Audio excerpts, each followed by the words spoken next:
You are listening to Directions from a Spiritual Tour Guide podcast. I am your host, Shanel Scott. I'm a psychic medium and energy healer who has been supporting those on a spiritual journey for over a decade. I'm your tour guide into the world of the unknown, showing you that the magic of the universe is at your fingertips. I believe spirituality is simple and fun, and this podcast will make it easily accessible, giving you the real talk on all things divine and spiritual, helping you to step into the flow. Manifesting your dreams because we all deserve to be living our best life. Are you ready for an adventure? Hey there, sunshines. Welcome to another episode of Directions from a Spiritual Tour Guide podcast. My name is Shanel, and I am your host and your spiritual tour guide. Today's podcast is, what is the energy of that? This one was inspired while teaching how to read oracle cards, and there was this awareness around the questions that we were asking the cards and what energy we carry with us when we are asking those questions. But then it goes so much farther than that. This is something that is or has the opportunity to change how you show up, how you manifest things, how you react to things, understanding the energy that we're putting out there. And this can also be something that's really difficult at the same time. So just to kind of give you a little bit of context, we were talking about the questions that we ask when we are pulling oracle cards, and that the power of the question we ask, the clarity of that question, the energy of that question, can really determine how powerful the reading is that we get. When we're stuck in the energy of need or want, when we are stuck in an energy where we are attached to the outcome, then it can really shift the energy of what we are putting out there. Those energies, need, want, attachment, create kind of an energy of non-believing. Yes, I know, it sounds a little strange, maybe a little out there to some of you, but when we need something or want something so badly, or we have a huge attachment to the outcome of something, that often means we don't just trust in what is happening and the flow that is taking us somewhere.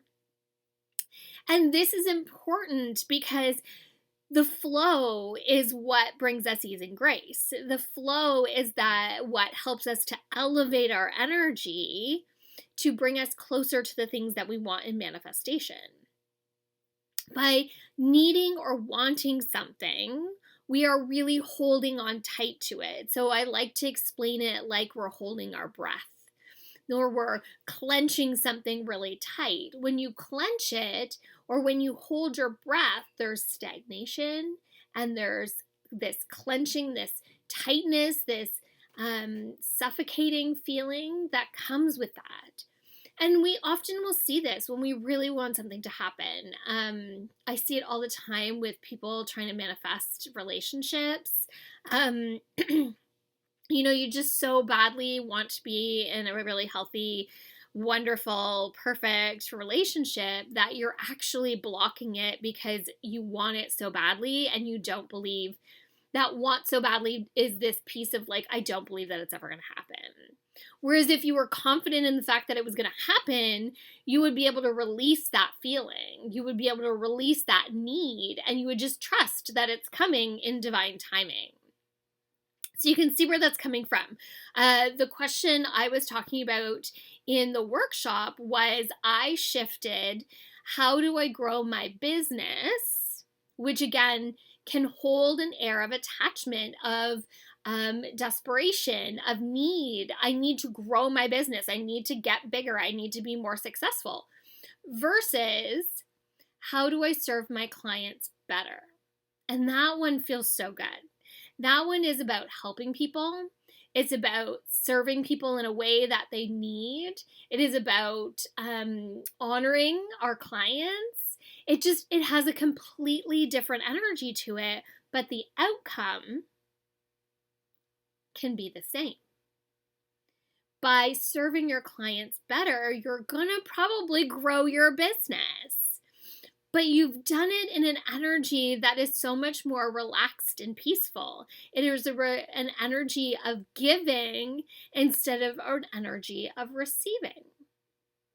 It can shift the answers into something that is way more powerful and feels so much better than asking how to grow your business. Again, it's the energy that's attached to it. When we get stuck in need or want, that clenching, that stagnation, that holding of the breath stops the oxygen from flowing to all the parts of our body. It even stops heading to our brain in the same way. It comes to the center. It takes care of the core organs, but it also takes care of the ones that we need to be able to exit or fight in fight or flight.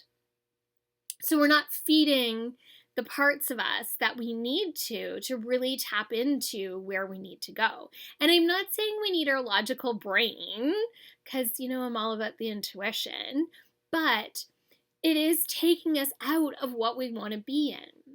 When we're in a place of presence, when we are absolutely present in our body and in the moment, it allows us to feel things in a different way. When we are able to detach from the outcome, we shift the energy that we are attached to it with. When we can focus on the solution, even if we don't know what that solution is, but if we can focus on the solution energy, then there is a trust that there is a solution that is coming that is for your highest good. Trusting. Shifting the energy into a place of trust, into a place of connection to our intuition, can change everything. Now, this whole tapping into the energy of solution, when I first heard that, I was like, well, kind of. Like, if you knew the solution, then maybe, yeah. And I kind of didn't buy into it right away. But then I got into a situation where I really needed to just focus on the solution. That I didn't know necessarily what the actual outcome was going to be, but I trusted that the outcome was going to be a benefit, and I trusted that everything was going to happen in a way that I could see the next step, each step of the way, to allow me to get to an outcome that was good, beneficial, in the direction that I wanted to see it. And I wasn't attached to how I got there. I was present to be able to see which way to go. And the universe did not disappoint. The universe did not disappoint. It showed me the direction every step of the way. And even, in the last few days, I've had those moments of like kind of just releasing. I really, really have realized a few things and released some of the things that I was trying to control. And in that, immediately almost, the universe started to show me the path. And I was like, isn't that interesting? Releasing the control, releasing this hold, stepping back into the flow, opening my energy into trust, shifted the situation. Almost immediately. And the universe just validated that everything was going to be okay. No matter what. No matter which way it went. That it was going to be okay. Again, I'm not saying that this is a simple lesson to learn. I'm not saying that, it's easy to do. I guess it is simple. It's not complicated. It's just not necessarily easy. But when we bring awareness to the parts that allow us to witness and be present in a different way, then we begin to make those shifts. And it has to be really cognizant. It has to be very present to be able to do that, to really be present in the moment, to be able to see the validation or the messages, to really be present in the moment, to feel that trust that it's all going to work out and then it's all going to be okay. Because seriously, the tighter we hold, the more things want to be free. The tighter we hold, the less we have control. I think I said the serenity prayer like a million kajillion times after my last marriage ended. It ended very suddenly and with no reason. And I can now recognize that mental health was an issue on the other side of things, and I wasn't seeing that. But I really struggled. Like, I really, really struggled. And I would say the serenity prayer over and over and over again. It was a screensaver on my phone. I had it pinned on my fridge. It was something that, helped me to remember to release control.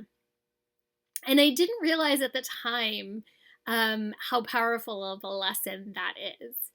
And it probably has only been the last couple of years where I've really, really embraced that, like, completely. I am totally a recovered control freak. Being a single mom of 3 kids under the age of 10, it definitely, it made me realize that I had to find a way to accept the things that I couldn't control, and that I was only driving myself crazy instead of making things better. So if you take anything from today, anything from this podcast, I hope that you take this lesson of releasing control, of being open to being in the flow, being open to the solution, and being present to be able to recognize the energy that you are bringing to things in hopes that that will help you shift it. So again, what is the energy of that thing? And is it the one that's going to get you to where you want to be? Being in alignment, trusting the flow, trusting the universe, trusting your intuition is such a gift. So I hope you can find that. Thank you for being here and being a part of my spiritual journey.